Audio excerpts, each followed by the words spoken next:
Welcome to Leading for Life Stories, Season 3. I'm Bob Judson, I'm the host for this podcast, and I'm absolutely delighted to have you here joining me. Regardless of whether you're a seasoned listener who's been with me since the beginning, or whether you've just dropped in for the occasional episode, I really hope you enjoyed the mix of content that I provide, the personal stories, the thematic episodes, and the guests that I have on the show. And I hope you find it all interesting and at least some of it useful. And without further ado, let's go. Hi, everybody. My guest this week is Onyinye Udokporo. Onyinye and I first met when she was still at school at Christ Hospital Horsham, where I myself went to school, and where I was a school governor for 8 years until June 2023. She is a remarkable young woman and an absolute force of nature in all that she does. She effectively founded her own company when she was 12 years old, starting tuition at home for pupils that needed additional help. She's formalized that now and runs a company called Enrich Learning, which is going from strength to strength in the tuition market. But she's also written a book called Dyslexia Me because she is herself dyslexic and spends an awful lot of her time these days talking about and educating people about neurodiversity in all its forms and how people and companies can adapt better to work with neurodivergent people. She works as a speaker, she works on the broadcasting circuit, and she's obviously still very, very active with her company that she founded. An incredible achievement at such a young age. I mean, she was doing so much double hatting, as it were, while she was still in the education system and at KCL doing a degree and then a master's degree, and all that time still doing all these different activities. So the word force of nature are really not an overstatement in this particular case, and she's incredible. And I really hope you're as inspired by her as I think many, many others are, and it's well worth listening to what she has to say, not least because we're so critical these days of the younger generation, and actually she is, of course, one of the younger generation, and she doesn't shy away from that conversation, and you'll hear that in all that we talk about. So enjoy, and I really hope you get something from this because I think it's a fantastic interview. Off we go.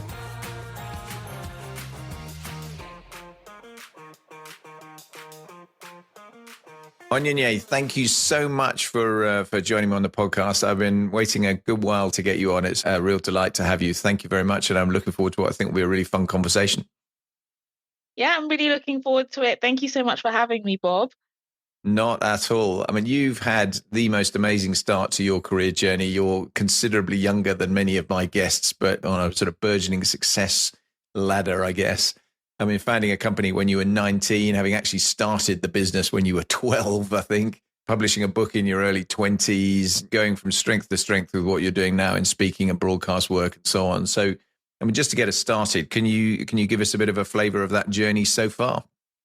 Yes. So like you said, I very proudly started a business at 12, but in all honesty, I didn't know that I was running a business. I am from a part of London where it's a bit of a hustle culture. So I literally just thought I was a hustler and I was independent and making my own money and not too reliant on my parents for pocket money to go to the cinema. That was the real reason why I started tutoring.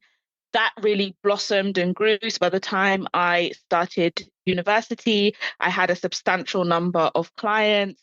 That business grew and I got my friends at university to become tutors, and I got my brothers to become tutors. Then I started taking commission from people because I learned the difference between active and passive income, etc.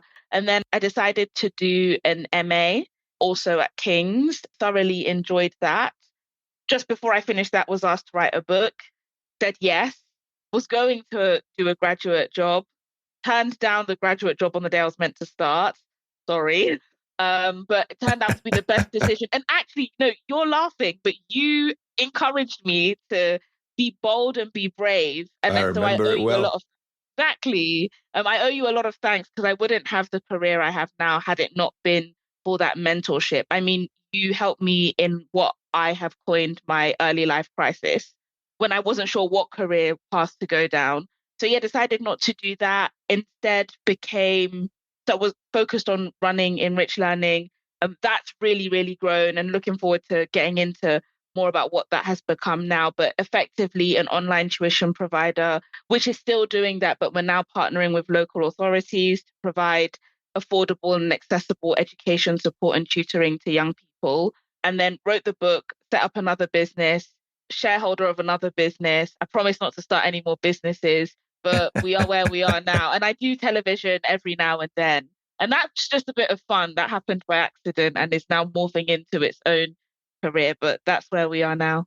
No, it's brilliant. It's a good initial summary, and as you say, we'll definitely talk a bit more about both the book and the sort of neurodiversity thing in general, because that's what the book's all about, and obviously Enrich Learning, because I think there's a fascinating story in all of that. But I tend to look back to early motivations for people here, and I'm just really interested in your motivation for getting on that particular journey. I mean, particularly when you started so young, as you mentioned, you kind of jumped straight into that hustle culture, but what were the kind of, I guess, the prompts that got you into that space?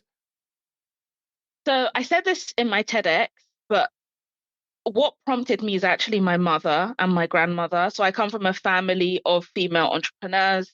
My grandmother is living and based in the north of Nigeria. She's from the southeast. That is quite unusual.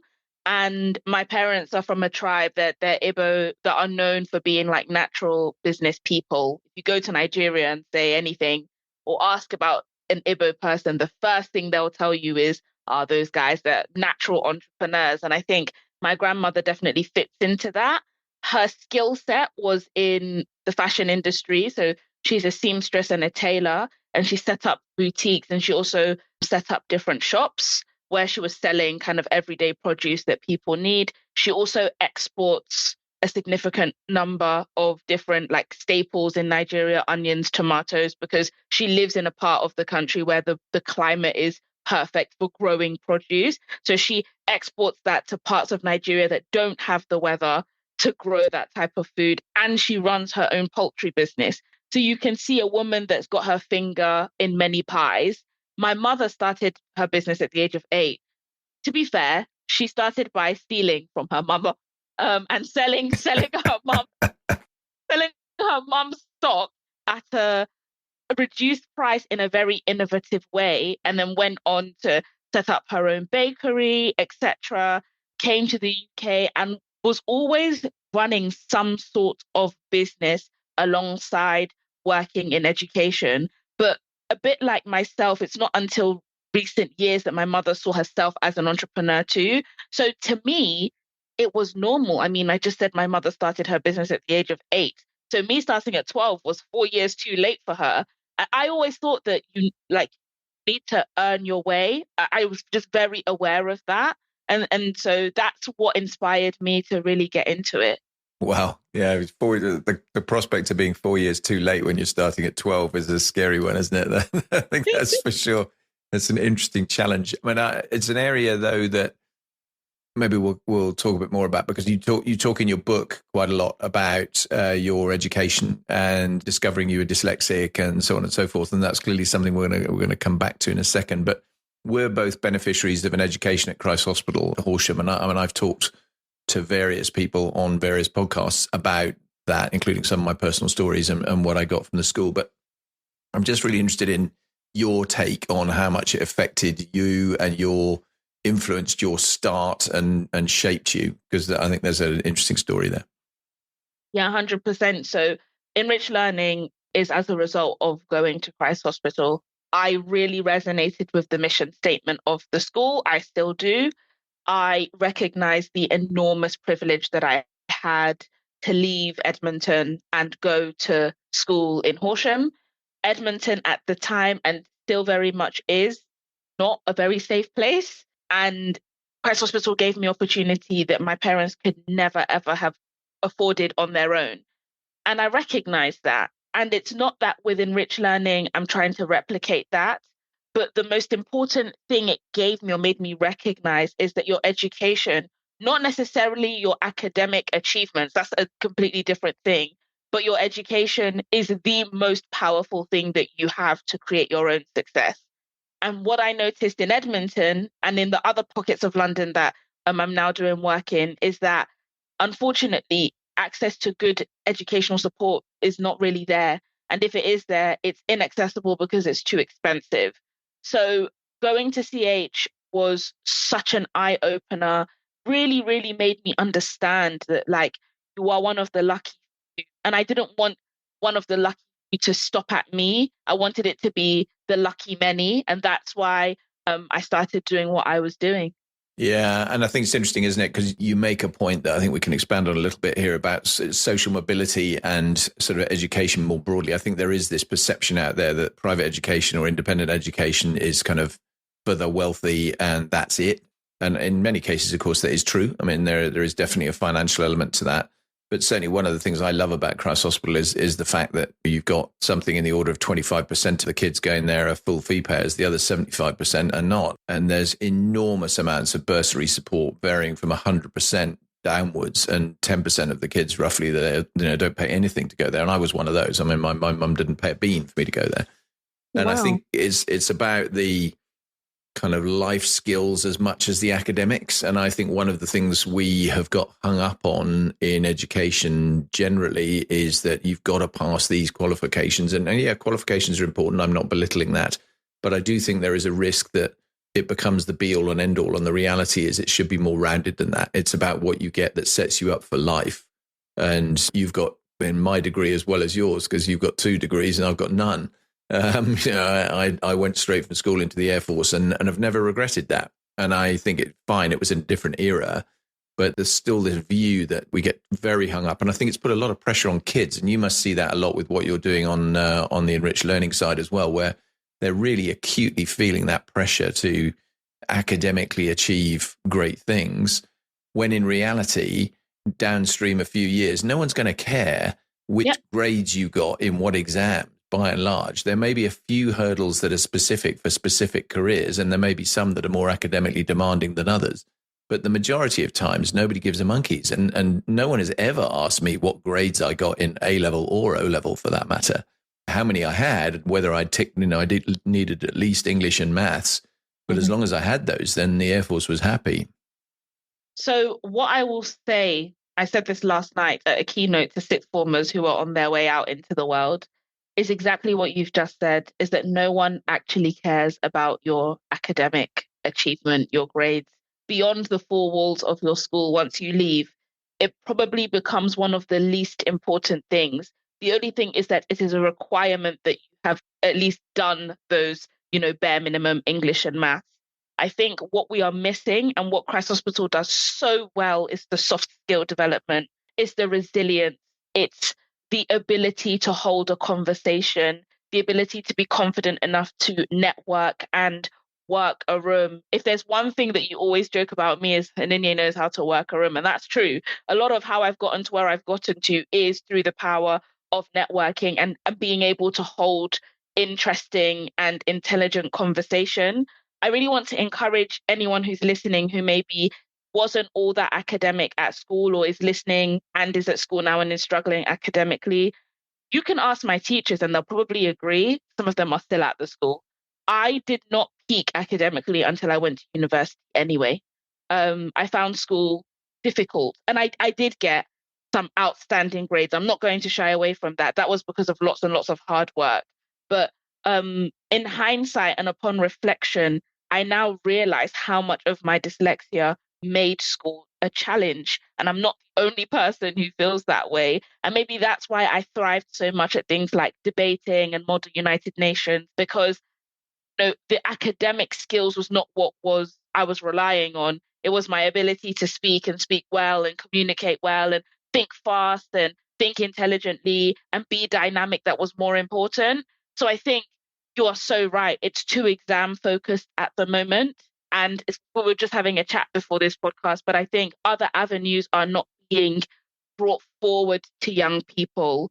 And that is a problem. Everybody seems to think the only route is to university. And many young people get to university and realize it's not even the right thing for them. A bit like how, if not for you, I would have walked into a graduate job and it really wouldn't have been the right thing for me. So yeah, I don't think that academia is the be all and end all. And with Enrich Learning, my goal is to help people get what they need so that they can go on to the next step, not necessarily get, 20,000 A stars, because that doesn't really matter. Yeah, and I think again, just to kind of knock it out of sight, I suppose, but the soft skills thing for your generation in particular, and younger than you, seems to be, and you'll have a better take on this than me, being in that kind of cohort. It seems to be a real challenge. I mean, there are lots of people in the Gen Z, Gen A kind of world who prefer to text rather than talk, and they're not very good at having conversations and making small talk and networking generally and things. And it's one of the things I do in my kind of day to day these days is one of the areas I tend to work on is networking skills, because it is fundamentally just so important. And having the ability to make some small talk and have enough of it and having the right hooks that enable you to do that just feels to me as a really important thing that I think some of the time is lost on too many youngsters who just don't see that as important. And I may be being, someone may look at me and go, yeah, you're a dinosaur, your previous generation, we don't have to be the same as you. And I don't disagree with that. I'm not advocating that everything should be a cookie cutter of what it was in the past. But I think some of this social skills stuff is pretty important. And I think it's going to be hard. People are making it harder for themselves by not engaging in that early enough. I don't know. Does that gel with you as well? If I'm being completely honest, and I always say that I have no desire to necessarily always be liked. So what I'm going to say, people may not like. So brace yourself. I think my generation and the generation below me have a real problem with just doing hard work. And this is because this is it's true. Your generation, and something that I learned from you very early on in that mentorship and in that guidance, is that some things are going to be really hard and you're going to work really long hours. I will never forget, I was at university, come to visit you for a weekend, and I asked you, so what's your daily routine? And you told me that you got up at like 5:30, like to be on the train sometimes by 6:30. Yeah, I don't do that anymore. Yeah, but you did it for a long time. You did You're it for right. a really long time. And like you would have your breakfast pre-packed from like the night before because you were leaving that early in the morning. Like it was even too early to eat. And I remember that night thinking, whoa, that's a lot of work. Obviously at university, you're lucky if you made it to your 9 a.m. And I'm very proud to say that I didn't miss my 9 a.m. You know what I'm like. But, the idea of being on a train before 7 a.m. was like a shock to me, but a necessary shock. So I think the first issue is that my generation have a real issue with hard work. And I don't necessarily blame them. This is a generation that have been brought up with the false misconception that if you take pictures and post them on Instagram and build a following of 100,000 or 200,000, you will instantaneously become very, very rich. This is a generation that at the click of a finger quite literally can have breakfast, lunch, and dinner to them delivered. This is a generation that gets angry when Amazon Prime fails to deliver within the same day of when they place the order. It's a generation of instant gratification. And whilst that may seem incredibly efficient in some ways, it's actually detrimental to our development. We're not very good at understanding that things take time, or the concept of being a slow burner or following a process. And so that's why we're seeing what we're seeing now is a generation who is struggling in the workplace, because the workplace hasn't really moved that far forward. I know you say you're a dinosaur, but you're really not. By today's standards anyway, you're literally not old. Who knows, like you're just 21 again. Maybe not. It's very kind. If only I was. Yeah. But we're living in a world where the workplace hasn't changed much from when you were in it full time, but the young person isn't the same young person that went into it with the way it is. So there's a bit of a clash. Young people are going into a workplace that has stayed the same, I would say, for the last 30, 40 years. And they're shocked because they haven't got the skills, the networking, the hard work, etc.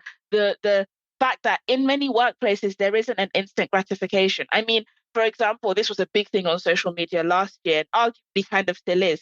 Do you know that most graduates think they're going to start a job at like £100,000 a year?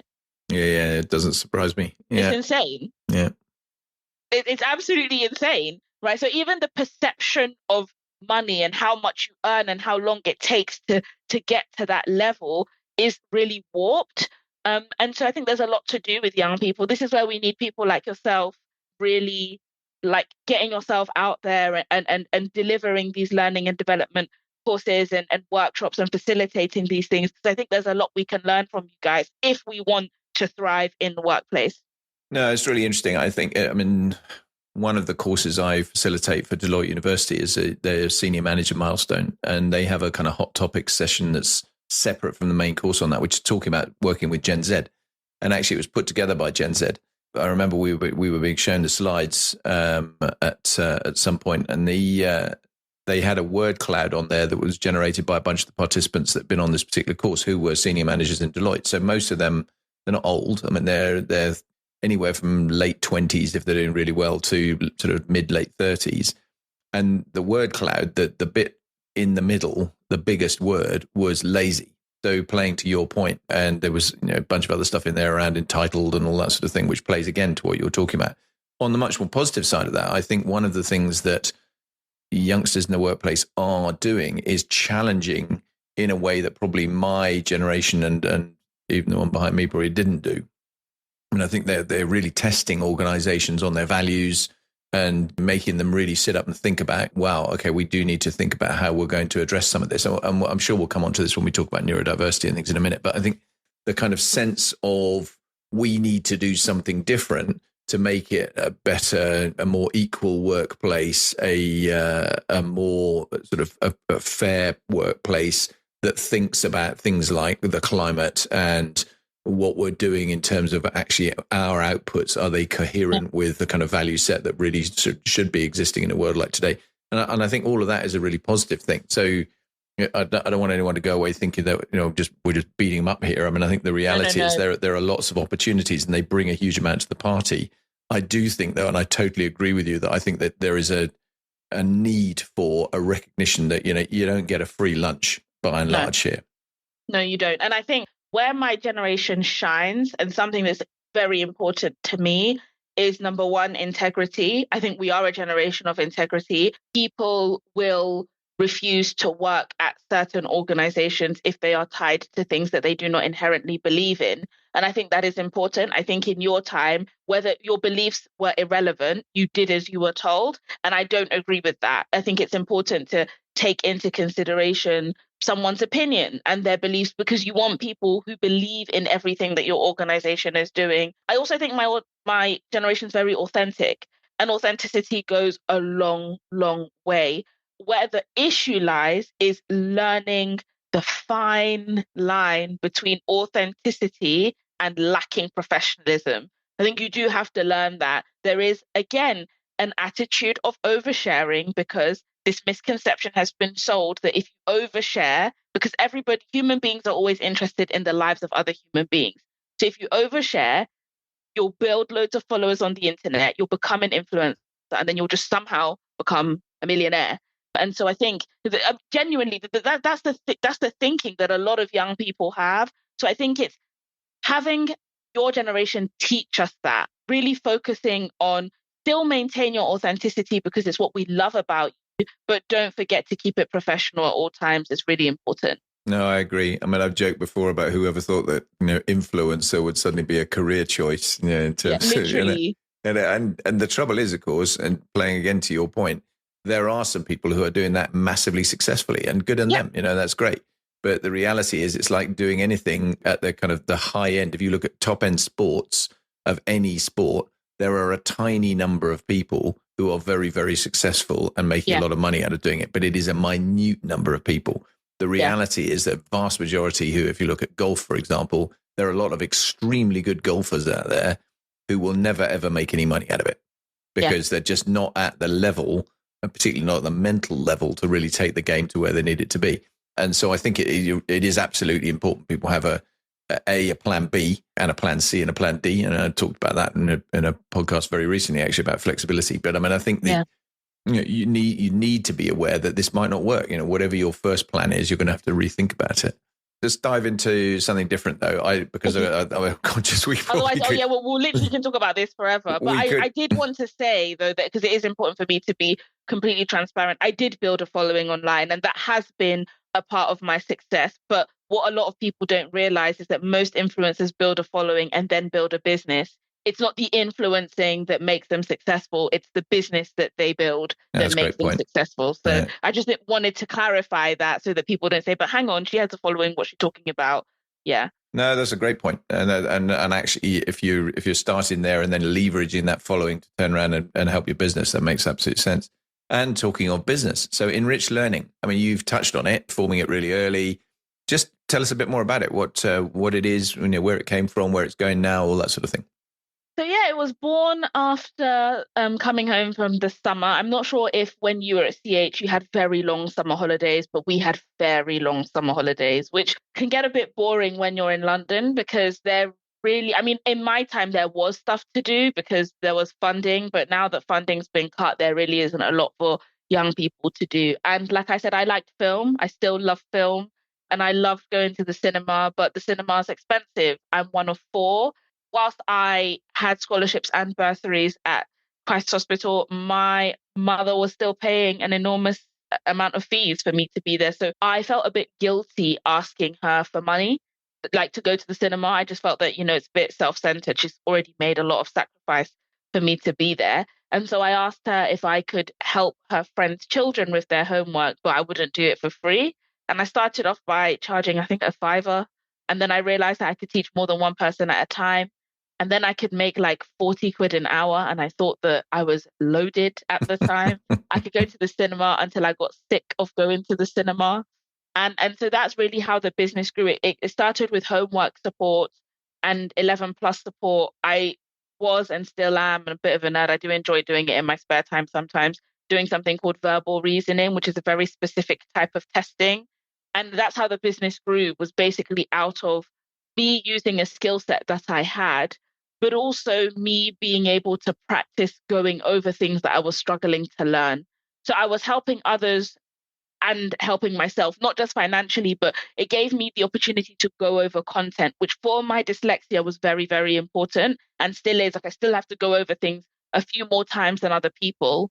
By the time I got to the age of 18, I had a register of 50 children. I still have the register, like I'd written down everyone's names and when they come and who their parents are, and parents had to write down their phone numbers. And I had a system, but I still didn't know I was running a business until my second year of university, where I mentioned in passing that I do this tutoring thing, and they asked me, well, how many kids are you tutoring? And at this point, combined with all the work that I was doing with my friends across London, I had like 70 or 80 kids on my books.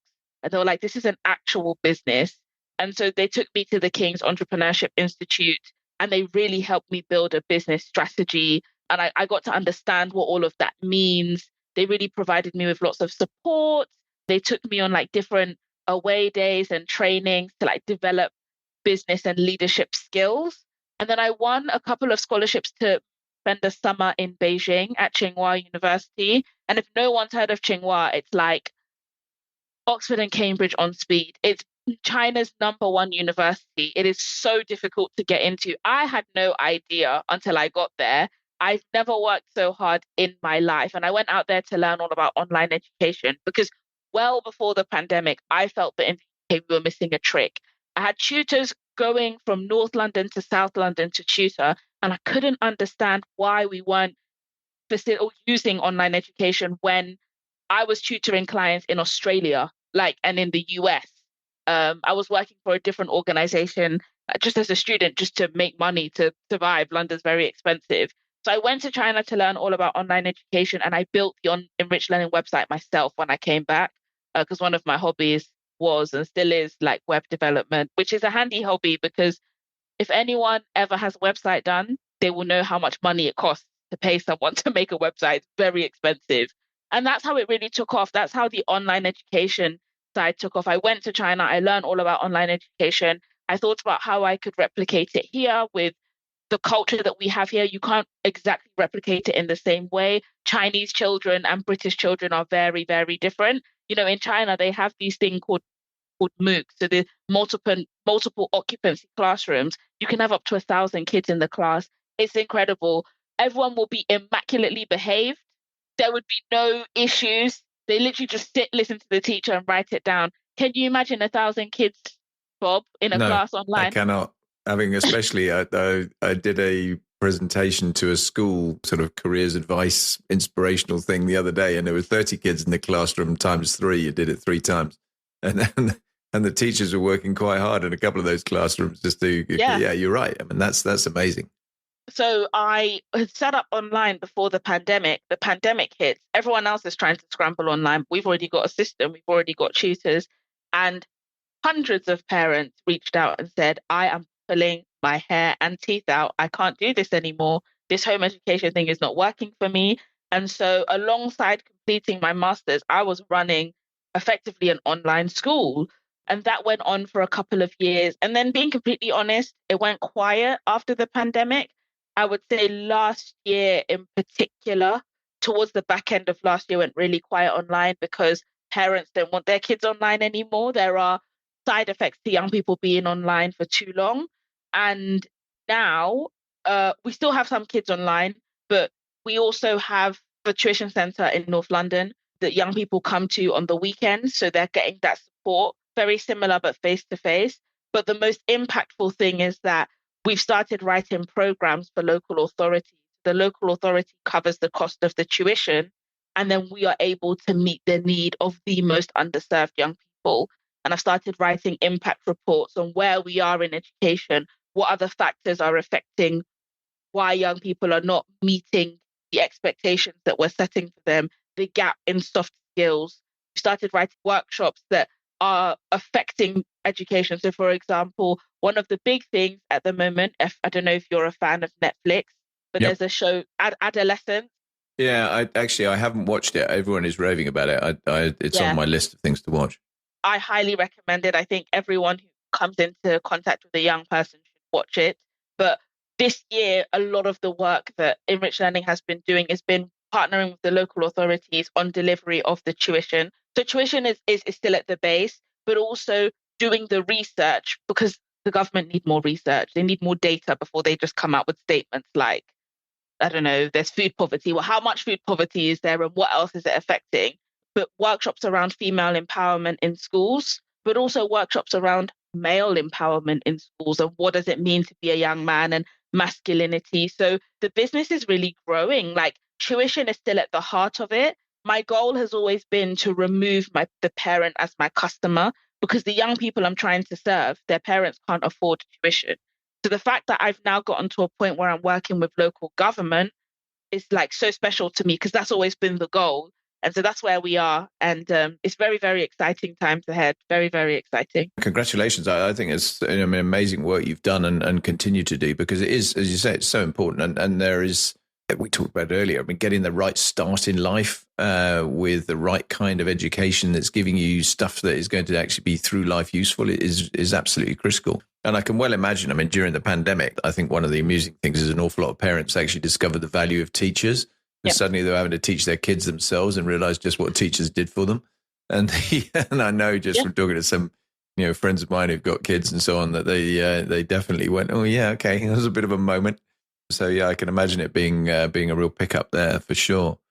On a related topic, then your book, which is all about your dyslexia, and you've been very public and clear and very helpful about the fact that you are a young Black woman who has dyslexia.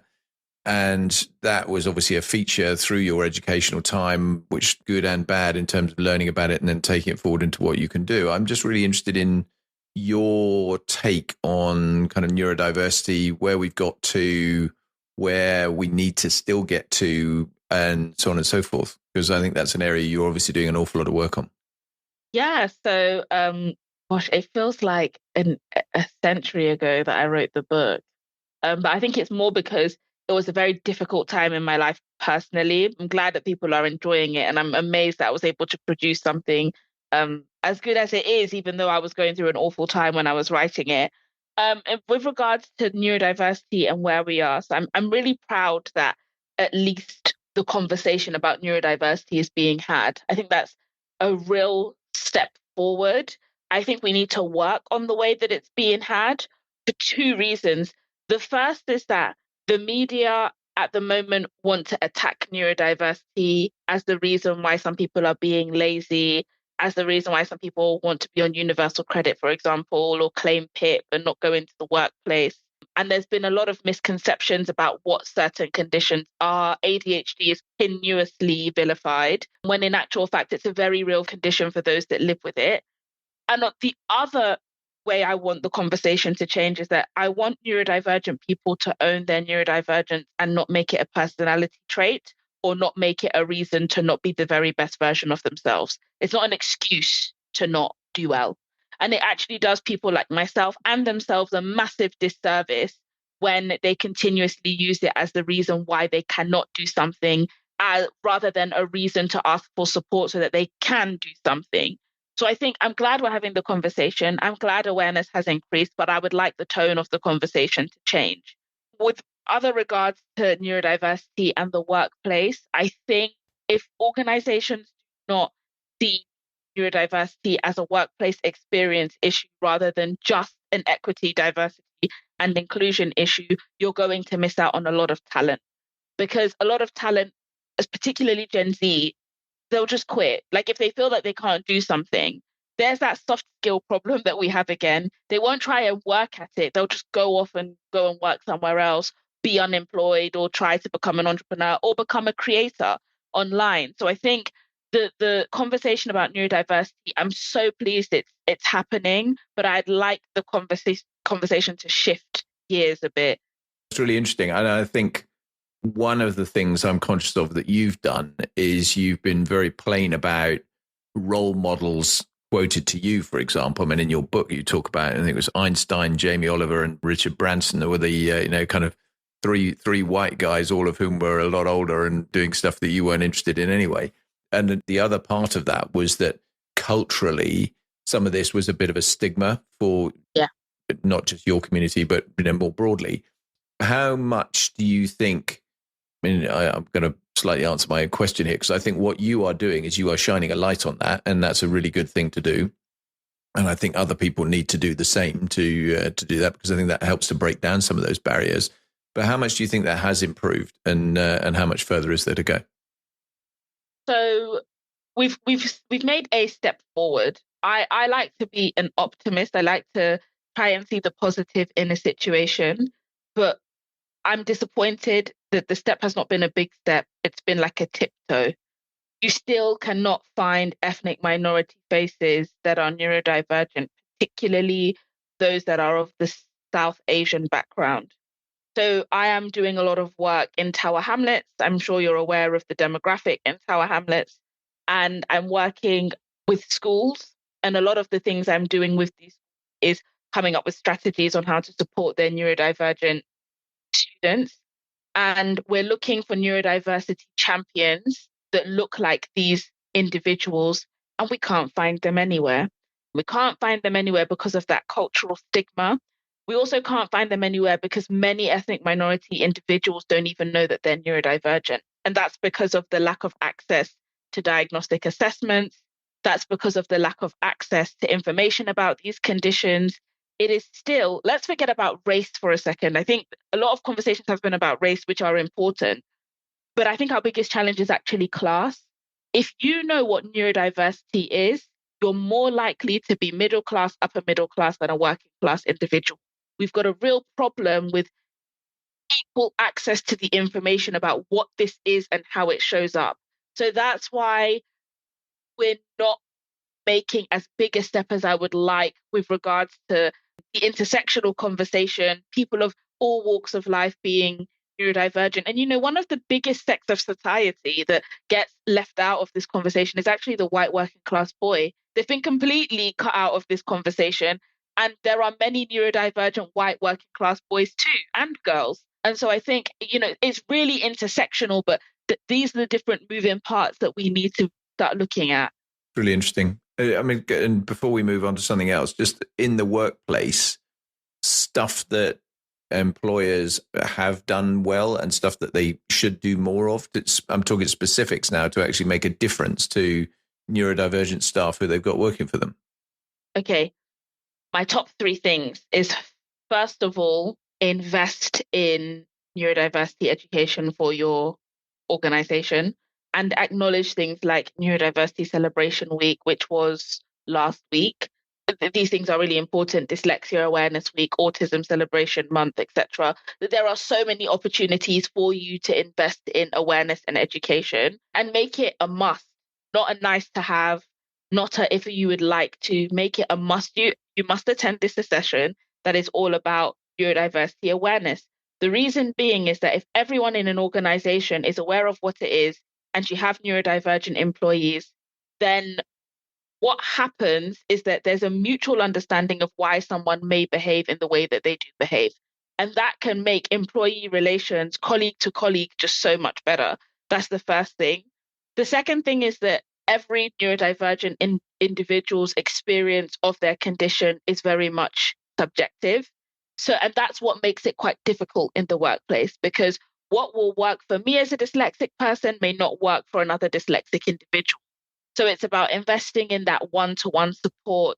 And one-to-one support can just be that one-to-one time, investing in a conversation, in a non-confrontational conversation to find out from an individual what their neurodivergence looks like for them and how it shows up. And I guess the third thing is changing your company's culture around being different, full stop. Making people understand that if you are open about any difference you have, it could be any disability, hidden or visible, that the individual understands they're not going to be penalized for being different. There are so many rumors, lies, misconceptions that if I come out and say that I'm dyslexic, for example, I'm never going to get promoted again. That's a cultural thing. It's because your organization has created a culture around homogeny and around not embracing people's difference and celebrating it. So those would be the three things that I would encourage an employer to do to make a difference. Positive one.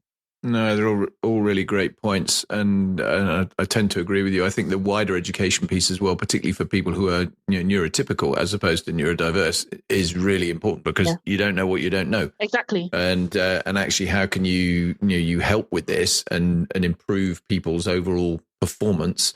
And interestingly, I've mentioned Deloitte University. I mean, when I was there earlier this month, they had a big neurodiversity month for them, and they've got across the whole firm actually. And they had a big thing that they were making about it, where they were highlighting it as pretty much a superpower rather than anything negative, which I think is absolutely right. I mean, if I look back to my military career, the amount of people, perhaps we didn't talk about it in this way at the time, but the amount of people that worked at somewhere like GCHQ, who were certainly somewhere on a spectrum of some sort in terms of having neurodivergent tendencies, but that made them what they were, which was brilliant at what they did, because they needed people who are good at cracking puzzles and codes and doing all that kind of stuff that was precisely what you would expect from that kind of an organization.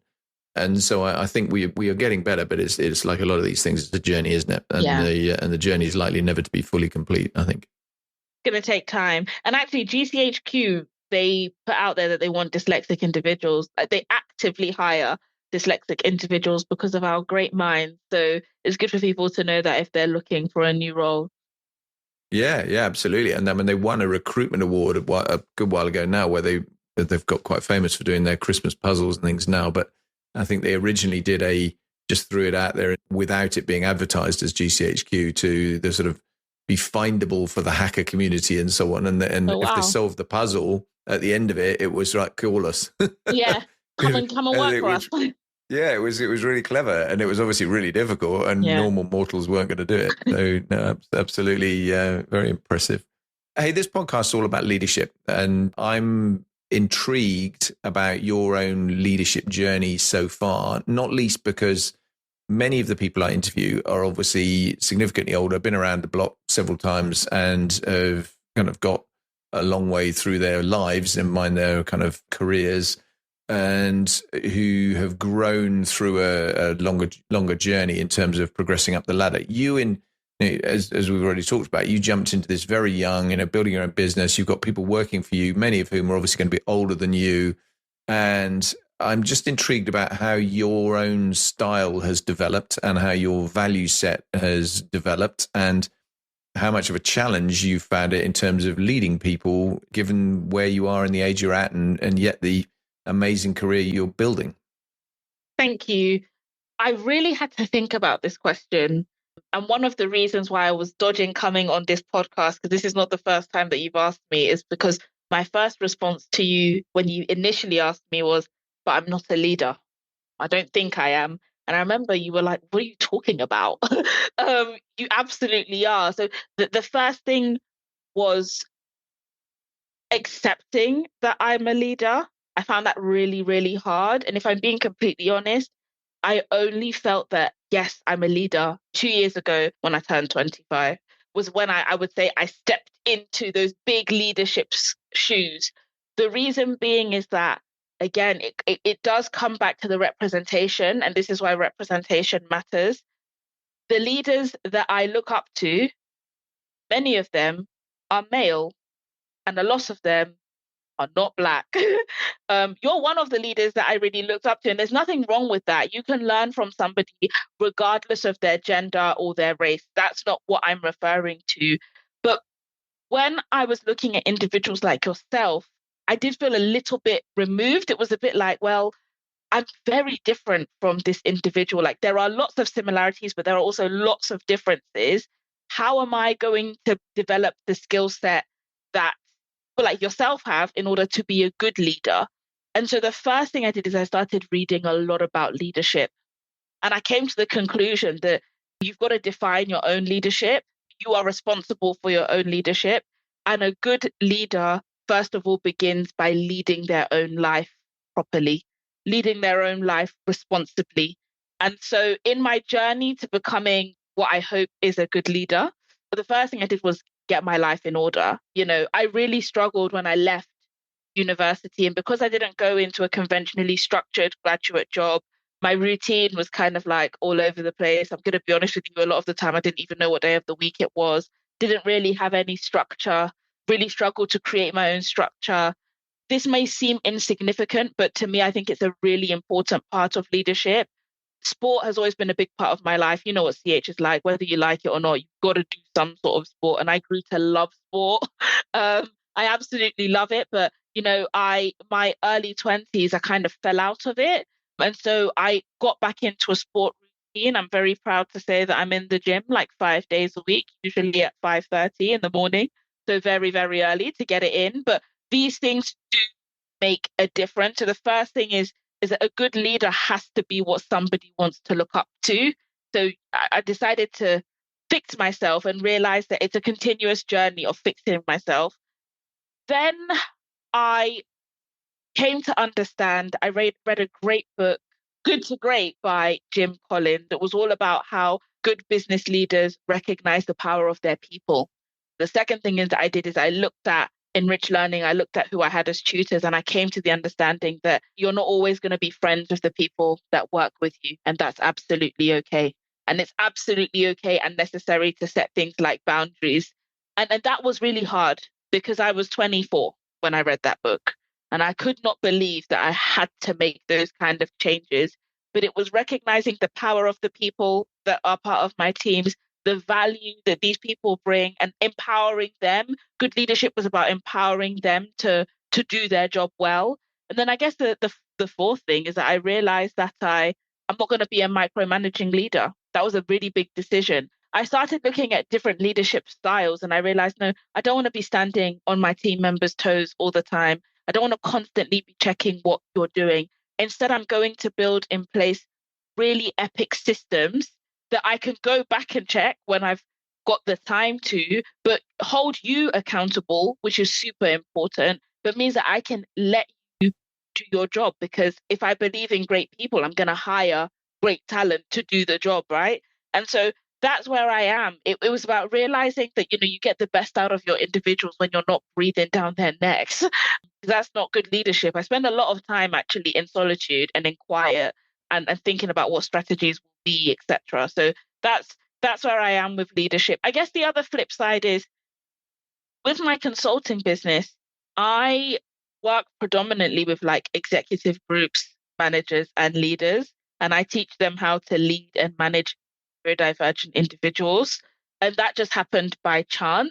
Not that I think that I'm the best leader in the world, but I'm really interested in how managers and CEOs and CFOs think they should manage a neurodivergent individual, because it is different from managing a neurotypical person, and what they should do and what they absolutely shouldn't do.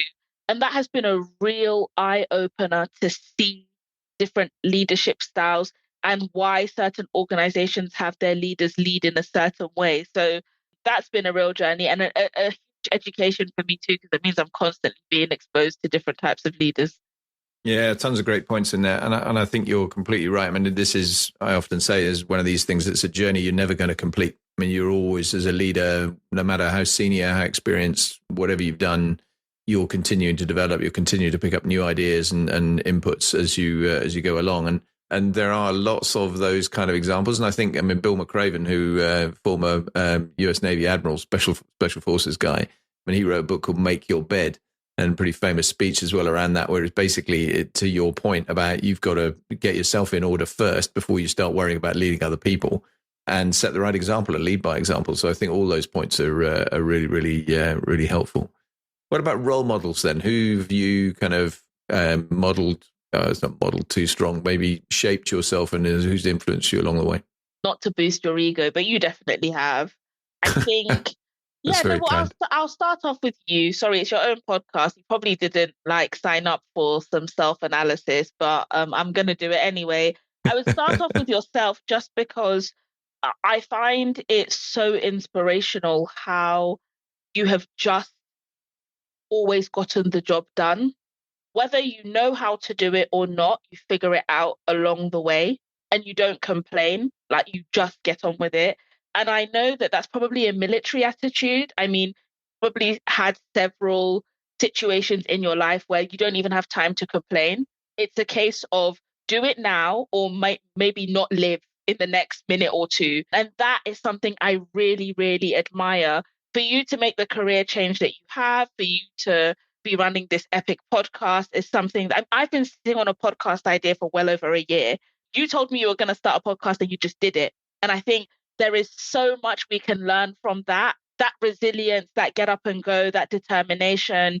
But also, you told me just before we started, you've done 86 episodes and you've not missed a week. I still have the problem of, okay, I'm going to do 100 episodes in 2 weeks, which is ridiculous. But, that's where you said that. And I thought, wow, if I had started when I thought I should have started, maybe I'd be on episode 86 too. So you're a great leader that I've learned from, in terms of get up and get it done and don't complain. There is a time and a place for complaining. It's not that you ignore your feelings, but you don't dwell on them for too long, which I think is really, really important. And also, you're adaptable, ready to change and do new things. I never thought Enrich Learning as a business would change in the way that it has done. And I really struggled with that to begin with. So that's another thing. Other leaders that I really look up to, I really like Michelle Obama's authenticity. I know she's not an entrepreneur, but I like how authentic that she's been about her journey and how vulnerable she's been about her journey. I think that's really important. The reason being is that many female leaders think that they have to act like a man, whatever that means. And that often means neglecting vulnerability and kind of keeping it strictly professional, which it has a time and its place, but it kind of makes some female leaders lose personality. So I've really, really enjoyed watching her blossom with that authenticity and leading with that. Other entrepreneurs that have, or just other people that have inspired me, I know you probably might laugh about this, but someone who inspires me so much, I'm a huge fan, is actually Beyonce. I think she's such an incredibly hard worker. And if anyone's ever watched any of her, she does documentaries about her big tours. If anyone's ever watched them, see just how many hours goes into the final production. And what she puts not just herself, but her body through. And a bit like you, doesn't complain, just gets it done. And what I really admire about her is she tries to get things as close to perfect as possible. That can be a bit toxic sometimes. However, for someone who's in the service-based business industry, that's very, very important. People are exchanging their money for your service, and you should be trying to give them the very best of yourself. And so those are three very different, Bob, Michelle, and Beyonce. Um, Well, we'll ignore the first one, although thank you very much for the compliments. That's very kind. Michelle Obama, I totally agree. I mean, I think her autobiography is great. yeah, And very, very, very impressive lady and inspirational in all sorts of ways, to be honest. And I think the Beyonce one is a great example because one of the things, it's very easy to look at people who do those kind of things, whether they're musicians, whether they're actors, whether they're just influencers and so on, and think actually, well, fine, it's a free lunch. It's not. I mean, they work incredibly hard to get to the state they're at, and they actually also do a tremendous amount. But the other person I think is really impressive these days is Taylor Swift. I mean, she's obviously quite extraordinary in terms of wealth and success, but also look at her kind of philanthropic approach to what she's doing. Look at the level of influence she wields. I mean, the fact that she's got, millions of followers, that is extraordinary, really, in terms of being able to shape people's opinions. Now, you may argue, so what? And it doesn't necessarily change the world dynamic and so on. And I think that's fair. But it is it being conscious of, to your point, if you're providing a service to people, you owe them the best you can give them. And I think some people have lost that along the way occasionally, where they just go, right, well, I'm famous anyway, so therefore I don't need to care about it too much. And that's regrettable. No, you've got some great examples in there. I think it's really, really, really interesting. I always tend to ask people, right, what would be your advice to a school age you? Well, I'm not going to ask you that because, frankly, that's a bit too close to you just reverting back a few years and going, well, I've done a few things. But I'm really interested in your perspective, and we've touched on this already in terms of your kind of generation, but particularly the one that are just behind you, school age ones of you, essentially. What's your advice heading into the world of work and looking at their future careers? I've said it countless times in this podcast, but genuinely, please do not be afraid of difficult things. My advice to them would be to embrace difficult things, to actually want difficult challenges to be brought before you and to step into it, even if you're not entirely sure. Because what I'm seeing through Enrich Learning is a generation of young people who are so fearful of failure to their own detriment that I wish they could just hear from me that failure will be the making of you, because it's the lessons from the failure that if you're willing to learn from, that will take you to the next place. I love when something goes wrong now, actually, because it's a great learning opportunity. I get very anxious when things are going right 24/7. I genuinely get quite anxious, like, that's not quite right. Either a big disaster is on its way or I'm not challenging myself enough. That's the honest truth. So end of last year, I sat down with my journal book and I said, wow, last year was a great year, like one of the best years of my career ever, and just one of the best years ever. And I said, I can't go into 2025 with this. I need to challenge myself. I need to stretch myself. I'm not just going to, because some people would say, yeah, just do what you've been doing. Like, it's clearly working. But to me, that's not how I measure my success, like just by something clearly working. I do quite like a challenge. So what I would say to them is, please embrace challenge and please get used to hard work, get used to long hours. You're not going to work for 2 hours a day, spend 6 hours at a coffee shop, taking Instagram selfies and become an influencer. You're just not. The influencer world has even changed. Like, the average influencer now doesn't earn more than £32,000 a year. This is an official statistic. So, gone are the days of influencers making heaps of money anyway. And it shouldn't be about that. Money should not be your driver. Service should. I would encourage all young people to think of how they can be of service to other people, because that's far more important than getting rich. Yeah, some great points. Again, some really, really very relevant ones as well. I think that money's not everything point is absolutely right.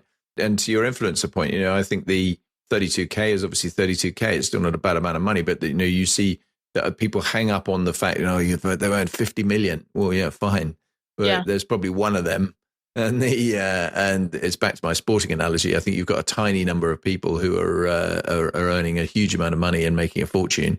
And there's the other danger is, of course, if you're the higher up the tree you are, then the more exposed you are as well. Yep. If you're not careful, people start gunning for you, and that's the other risk with some of this. I think if you're not careful about your profile and guarding your own reputation and making sure that you don't have a really hard landing at some point, and that's going to be potentially really quite tricky for you. Next thing I tend to try and capture off people is highs and lows, because I think it is always a roller coaster. I mean, anybody in any leadership role anywhere is going to have a few of those. I mean, you've only had a fairly short career journey, but it's been quite an interesting one along the way. I mean, is there anything so far that you wish you'd done differently? Yes, I wish that I went straight out of university, finished the book, and into like an entrepreneurship incubator, something with some sort of structure, because I did so much learning along the way that I lost a lot of money along the way. Not necessarily time, but I lost a lot of money along the way and had some real difficult situations. Not because I did anything wrong, but because I could not have known that, okay, that's a bit dodgy or that's not how it's supposed to be done. It was my first time trying. And in life, no matter how much due diligence you do with regards to some matters, you sometimes still become a victim. So I think whilst those experiences have equipped me so well now, I wish I'd gone into something where I could have learned, because I love learning. So I should have applied to like an accelerator program or something that I think would have really, really helped me. If I could encourage any young person, I would say that, yes, they do say that the best entrepreneurs end up doing it the way I did it, where you really do learn as you go along, but invest in like structured learning too. That's so important. I had to basically create my own, like another degree. Like I said, I read a great book by Jim Collins. I am constantly reading business strategy books and papers, and that's what I spend my spare time doing, and watching YouTube videos about these topics and what's going on with the economy, how does it affect different businesses. I've basically had to create my own school for myself. And so that kind of structure I would have really valued. Yeah, nice. What's your favorite book of all the books you've read then?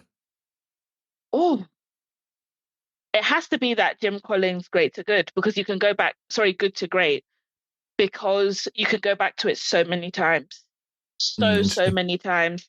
And he's written it in a way that it's almost like doing a course. It's got lots of really good reflective bits in it. And he is someone who has really been able to translate simply the fact that good business takes time.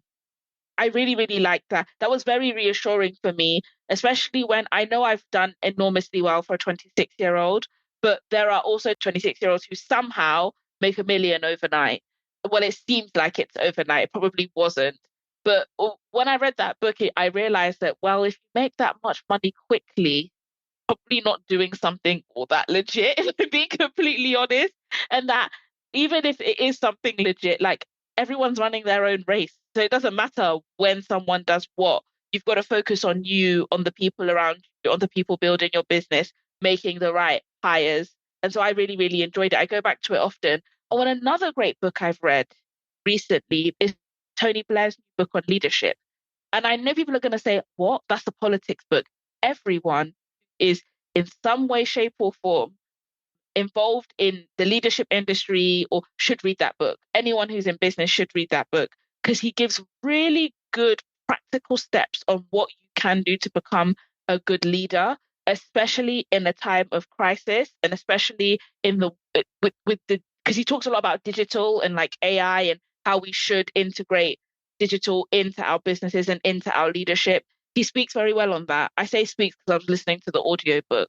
But yeah, fantastic read. I think everyone should tap into that one too. Oh, nice. I haven't read that. I'll have a look at that. I And think then you'll like one, it.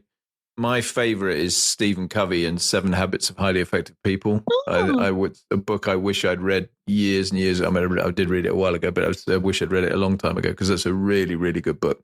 And the audiobook in particular is excellent because it's read by him. And okay. it's relatively old as books go for this sort of topic, but it's still so relevant. There are so many great stories in. I bought it when I was like 16. I was so Yeah, desperate to be successful. I saw it on Amazon. I was like, I'm getting that. And so it is in my library of books. it's another one I think you can go back to Yeah. and pick up snippets from as well, because there's just some fantastic quotes in there. Where do you see yourself going? Where's the kind of next chapter of your journey? I'm interested in the kind of 10-year horizon for you. What's that look like? God, Bob, I'm only 26. 10 years from now, I'll be closer to 40. That is crazy. Sorry. That's still pretty young. Trust me. That isn't a major drama for you. But where do I see myself in 10 years? Well, I've been thinking about this quite a lot. I really love what Enrich Learning is doing with local government. And you know me, I'm a go big or go home. I would like to influence national government around what we're doing with education. I would like to have a nationwide program around soft skill development and education tied in. And I would love to continue bridging the gap of the cost of this for parents. And I am intentionally doing this outside of schools. I don't want it to become part of young people's, 8:30 to 3 p.m. The reason being is that education needs to be seen as something that continues outside of school. And we need to start teaching young people responsibility for their education too. So you are responsible for doing that homework after school. Once you've left the gates of your school, it does not mean that education stops. So I'm really hoping that over the next 10 years that I can roll that out in the UK. If there's one thing I've learned from you is taking it one step at a time. So my first goal is to hit as many boroughs in London first and kind of have that as a pilot, just because London is so diverse. You have so many different backgrounds that you can learn from, and then hopefully roll that out nationally. And who knows, possibly internationally as well. My parents are from Nigeria. I love it there. And I would love to be able to work with Enrich Learning there, particularly with a focus around special educational needs, because we don't really have something tangible in Nigeria. It's kind of like everyone doing their own thing, which is great. Like, it's not that nothing is happening at all anymore, but some cohesion would be good. I think with my consulting business, what I'm doing at the moment is starting to come up with a strategy for it to go beyond myself. Unfortunately, I've learned the hard way that one person cannot do everything. And so building a team around that and really nailing down not exactly what we do, but exactly what the different service offerings are. That's really important, especially if you want to hire good people to kind of help scale that. And then with the broadcast and TV stuff, I really have enjoyed, and that really did just happen by accident, but I really do enjoy being on television. I mean, I'm a Leo, so like we just love being the center of attention anyway. But outside of that, it's not really about being the center of attention for me. It's the ability to reach the public and talk about important topics in a way that people understand. And it's a great place or great platform to campaign on topics that are important to me, which, no surprises there, is all about education, equity, and neurodiversity and the workplace, like really helping to optimize the workplace, because Gen Zs will soon be, well, hopefully, if they get their act together, middle managers, senior managers, and one day directors, etc. So we really need to work on getting them in the right place. And well, the stuff I do on television tends to be all about that. Who knows, in 10 years, making a documentary or two on these topics as well is something that I'm really interested in doing. So lots and lots planned. And you know what? Also rest. I look forward to doing even more travel because I think it's important to humanize myself a bit. I've spoken a lot about work. I hope I can become an even better tennis player, enjoying my tennis lessons. So that would be really good. And seeing more of the world. I hope that over the 10 years, I can take more annual leaves because I deserve it. Yeah, well, I was going to ask you about work-life balance anyway. I mean, you are a million miles a minute person. You're doing a lot of different things. You've very much sort of set that out as we've gone through the podcast. And what do you do to kind of de-stress, relax, quieten your mind, as it were? You know what? I love a massage and I have them regularly. My family thinks I'm a princess, but I don't care. I am as well. Do you know what? I own it now. I don't even try to deny it. I am. And that's okay. It's okay to be a bit of a princess to anyone that's listening. That's fine.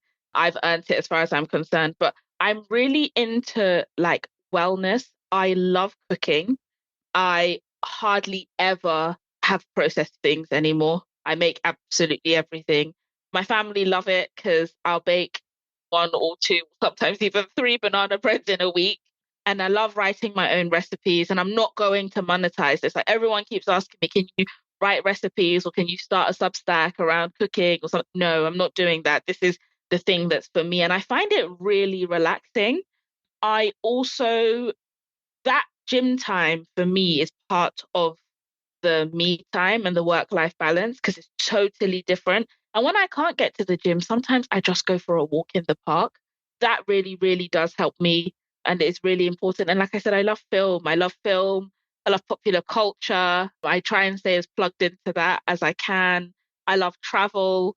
Even when I travel for work, I always leave a couple of days to explore where I am, because what a privilege it is to be able to travel for work, especially post COVID. Like, most places will just make you jump on a Zoom call.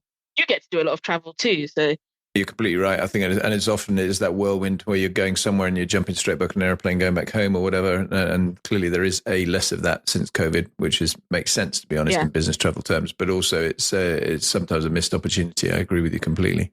And I think, the rest and wellness thing is really important. I mean, we just far too often pay lip service to it. I think we don't do enough. I know I don't. I mean, I still don't.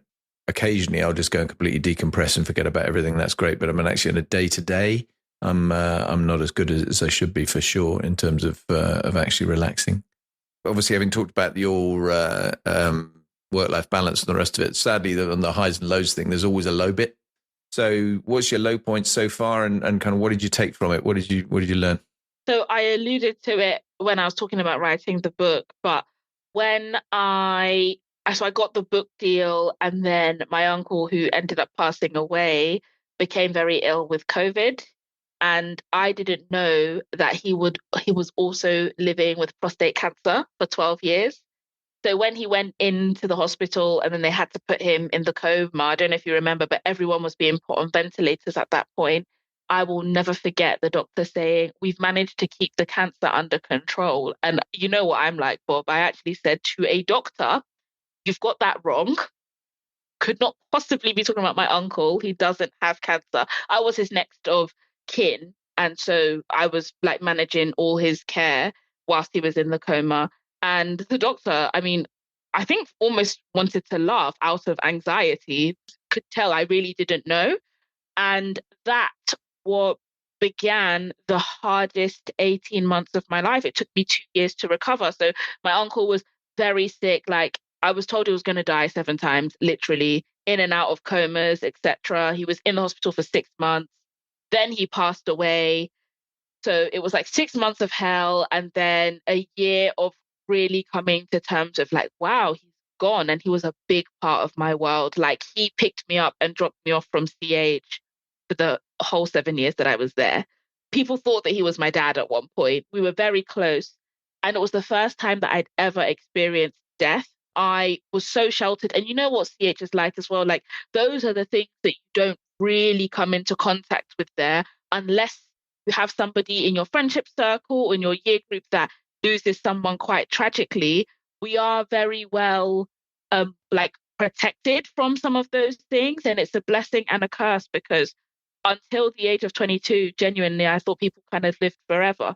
And so that was a really, really hard time. And what I took from it is that no matter how much support service you get, you have to pick yourself up at some point.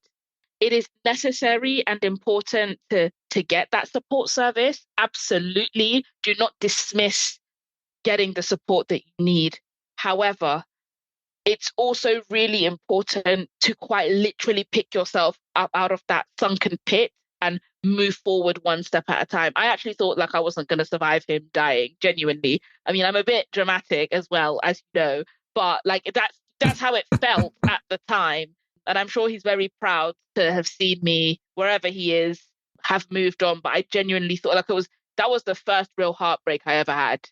Yeah, no, I'm sorry. That's tough. I mean, it is very difficult. And when you lose someone that's very close to you, and particularly when it's first time, then that is really hard. And sadly, these things never come at good times. Yeah. And there's never a kind of you can be better prepared for it sometimes, and sometimes it's a complete shock and totally out of the blue. But anyway, it's not easy. That's for sure. Yeah. I mean, that's actually quite a good segue into close to the end now. But one of the things I wanted to talk to you about, we've touched on younger generation generally, but one of the things I think is fundamentally different now from my generation is people talk a lot more about mental health and mental well-being, and it's a much bigger workplace topic, which I think is a really good thing. And I think there are better strategies in place, and companies are much better about thinking about this. but there's an awful lot of young people who seem to be really in a difficult place with mental health. And you kindly, when you talk about me and you talk about resilience and things like that, and I think that is one of the things I learned very early on. My father having died when I was very young, I grew up with obviously just my mum, and you had to be quite independent, quite forceful. And then I had all the years in the military, which obviously just reinforced all of that. But I think there is a real challenge for people with mental health. I'm just interested in your thoughts, your experiences. You're doing a lot in this space with lots of young people. What would you offer as advice? My advice isn't actually to the young people, but it's to the people who are looking after or educating the young people. And something that I wish I had as well. There needs to be a clear distinction when we're teaching young people about mental health, about this is a part of life and life has challenges, and this is mental health. I remember at school how flippantly we use terms like depressed and anxious. And now, when I'm educating young people, I make it very clear to them that depression is a clinical mental illness that some people even have to take medication for, which there's absolutely nothing wrong with that. But the fact that you just don't want to do your homework does not mean that you are depressed. And I think my advice is we need to do better at educating our young people on the clear difference between mental illness and taking that support and hang on, this is just a part of life and life has its ups and downs. Because I think the education around mental health has been wrongly centered on people being happy all the time. And that's just not how life goes. You're going to be happy, hopefully, most of the time, but you're going to be sad sometimes, and that's absolutely okay. And if you're trying something new, you're supposed to feel anxious, but it's the magnitude of anxiety that you experience that is the most important. You shouldn't feel anxious to the point where you absolutely cannot do that thing. That's when you need to get help. But I think we just really need to reframe how we are educating people about mental health and mental illness, because yeah, as far as I'm concerned, I think we've actually got that a bit wrong. And that's why young people are having such a difficult time with it now. Great point. And I think you're right. I do tend to agree with you. I think some people have conflated kind of, I just don't feel great today with I've got some kind of mental health issue, and we're making too much of it. Whereas there is an element of, it's just normality. Yeah. Really, really interesting. Hey, there's two questions I always ask people on these podcasts. The first one is easy for most people, which is, what's the most memorable event of your career so far? Oh, but I've got too many. I've got way You're only too allowed one. Or I'm only allowed one. The most memorable event was last year, October, when I launched the Get Your Grades Up program in partnership with Haringey Youth Services, because I stood in the room with all the young people who some of them don't even go to school. Like, they're supposed to go to school, but they choose not to. But they had heard about this tutoring program and they chose to come. And they came, some of them every single week for 12 weeks. And my goodness, did it just feel like, wow, I've finally done it. Like, the goal was always to get here, and now we're here. So what's next? That was a really, really wonderful moment. And I'm so grateful that Haringey, I mean, they approached me. It's not like I'd always hoped that it would happen, but I didn't really know how to make it happen. So when they approached me and I wasn't really sure what to do or how to do it, I kind of stepped into your shoes a bit and just said, well, I'm just going to do it and we're going to learn as we go along. And so, that was a really great day. And it's blossomed into something great. I can imagine. Fantastic. No, that's a great achievement for sure. And the very last question is, what's the most difficult question you've ever been asked? Oh, okay. Sorry, this is a bit morbid, but it's important. And I've saved it for your podcast because I've never said it in public before, but it's important. The most difficult question I've ever been asked was when my uncle was on his deathbed and they asked me if they could switch off the life support machine. And I was 22, 23, and I had never I was dressed in the COVID stuff, because I went in the suit and the mask and goggles and everything. And obviously I had tears in my eyes. And that is when I was like, wow, here I am.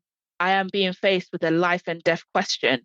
And in that moment, before I gave a response to the question, the first thing I thought of is, do I think has taken advantage of every opportunity that he's been given, because in that moment it made me realize the importance of saying yes to as much as you can with direction. Please don't say yes to everything. I've been there, I've done that, I've worn the t-shirt. It's not advisable. You will burn out and you will look a bit scatter-minded.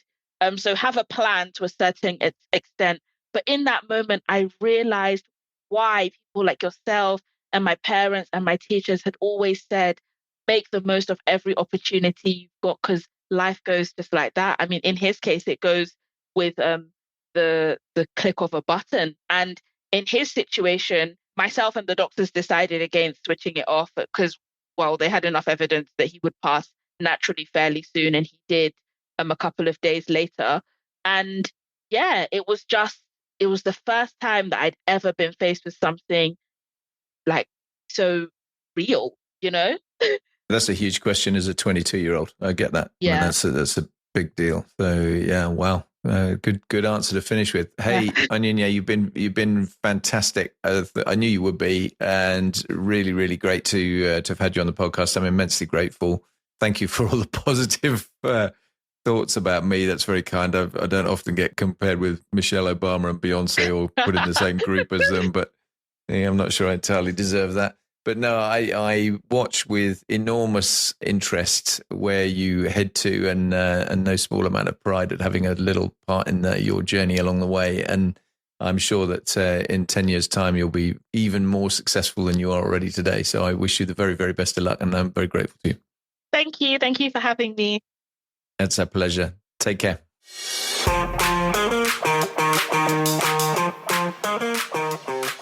I really hope you've enjoyed this fascinating interview with Onyinye. I think she, as I said at the intro, is a remarkable individual who's achieved so much at such a young age, and it's going to be fascinating to see where her journey takes her over the years to come.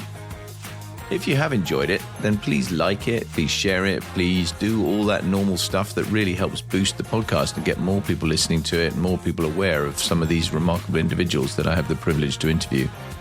If you find this stuff valuable and it's really helping your day-to-day, then please do consider giving me back some of that value by becoming an active financial supporter of the podcast.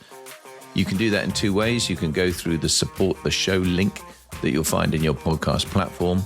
Alternatively, you can just go direct to www.patreon.com/leading4life.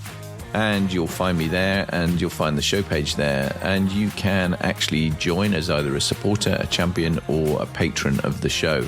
And for very little money, you can make a really, really big difference to what we do. So if you can, I would be really hugely grateful if you consider actively supporting in that kind of way. But if you're just a listener and you just enjoy what we do, then that's fine too. And I really appreciate the time you spend listening to the product here. That's it for now, and we'll speak again very, very soon. All the best. Bye now.